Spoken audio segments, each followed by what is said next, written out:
Bonjour et bienvenue à toi dans cette nouvelle vidéo en responsabilité délictuelle. Aujourd'hui, nous allons nous concentrer ensemble sur la responsabilité du commettant du fait de son préposé. C'est un chapitre au programme de deuxième année de droit, mais également au programme du CRFPA. Pour ce faire, nous verrons dans un premier temps les conditions de la mise en responsabilité, puis les causes d'exonération de la responsabilité, et enfin, la mise en œuvre de la responsabilité du commettant et également la responsabilité personnelle du préposé. Cette vidéo et cette playlist est réalisée en partenariat avec la prépa Dalloz. La prépa Dalloz, c'est quoi? Eh bien tout simplement, c'est une prépa qui te prépare à l'examen du CRFPA, l'examen donc du barreau pour devenir avocat. Grâce à leurs 13 années d'expérience, la prépa Dalloz te propose une diversité de supports pédagogiques pour te suivre, mais également pour te préparer au mieux à l'examen du CRFPA. Et d'ailleurs, 95,5% des étudiants inscrits en 2020 à la prépa Dalloz ont obtenu le CRFPA. D'autre part, grâce à la prépa Dalloz, tu pourras compter sur un suivi personnalisé, des corrections personnalisées, mais également des rendez-vous en web class, en live. D'autre part, tu pourras compter sur les stages intensifs qui se déroulent tout simplement à Paris ou encore en ligne si tu ne peux pas te déplacer jusqu'à Paris. La prépa Dalloz a fait ses preuves et d'ailleurs, elle a 85% de recommandations sur les sessions 2020. Enfin, grâce au code promo CONSTANCE5, tu pourras bénéficier de moins 5% valable sur toutes les formations et cumulable avec les promotions en cours. Ce code promo est valable jusqu'au 31 décembre 2022.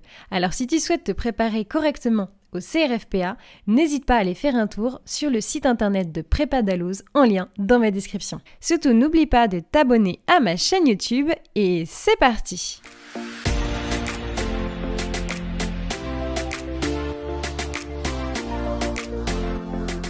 Tout d'abord, concentrons-nous ensemble sur les conditions de la mise en œuvre de la responsabilité du commettant. Tout d'abord, une précision terminologique, le commettant, c'est par exemple dans une situation dans une entreprise, c'est le patron. Le préposé, c'est donc le salarié. Alors pour mettre en œuvre cette responsabilité, il va falloir prouver dans un premier temps un lien de préposition entre bien sûr le commettant et le préposé. Ici, c'est l'article 1242, alinéa 5 du Code civil qui nous le dit. Ici, le lien de préposition, c'est le pouvoir pour le commettant de donner des ordres à son préposé, mais également des instructions. Donc, dans ton cas pratique, il va falloir que tu détermines si oui ou non il y a un lien de préposition. Attention de ne pas faire des raccourcis trop rapides. Un préposé n'est pas forcément un salarié. D'autre part, tu peux noter que ne sont pas préposés les professionnels indépendants, comme par exemple les notaires ou encore les artisans. Enfin, il va falloir prouver un fait générateur, donc une faute du préposé. Ensuite, concentrons-nous ensemble sur le cas d'exonération de la responsabilité du commettant. Ici, il faut quand même rappeler que même si le commettant n'a commis aucune faute de gestion, de conseil de son préposé, il va rester responsable de son préposé. Il peut toutefois s'exonérer en cas de force majeure ou encore en cas de faute de la victime. Il existe toutefois 3 conditions qui ont été posées par l'arrêt du 19 mai 1988 qui permettent donc au commettant de s'exonérer du fait de son préposé. Dès lors que le préposé a agi sans autorisation du commettant, que le préposé a agi à des fins étrangères à ses attributions et que le préposé a agi hors de ses fonctions, donc hors de son lieu de travail, de ses heures de travail, etc.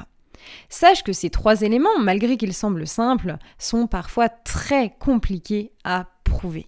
Alors, on peut mettre en œuvre la responsabilité du commettant, mais également celle de son préposé.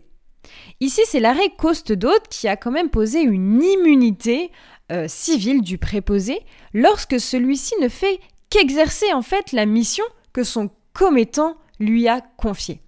Donc, dès lors que tu seras face à un cas pratique pour mettre en place la responsabilité du commettant du fait de son préposé, pense évidemment à l'arrêt Costes-Daute.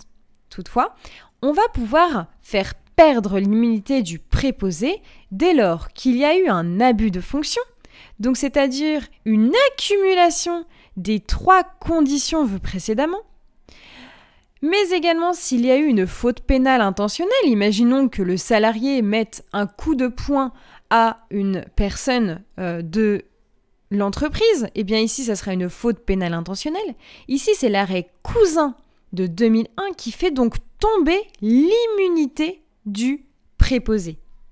Mais il existe également les fautes pénales non intentionnelles. Ici toutefois, on va pouvoir exonérer la responsabilité du préposé et donc on engagera la responsabilité du commettant. Enfin, tu peux noter qu'il y a également la faute civile intentionnelle où ici encore, le préposé perdra son immunité posée par l'arrêt Costedot. Voilà, c'est la fin de cette vidéo, je te remercie pour ton écoute, j'espère que tu as bien compris la notion. En tout cas, moi je te donne rendez-vous sur mes réseaux sociaux, Instagram et TikTok, et également sur la page Instagram de la Prépa Dalloz. Et moi je te dis, à bientôt!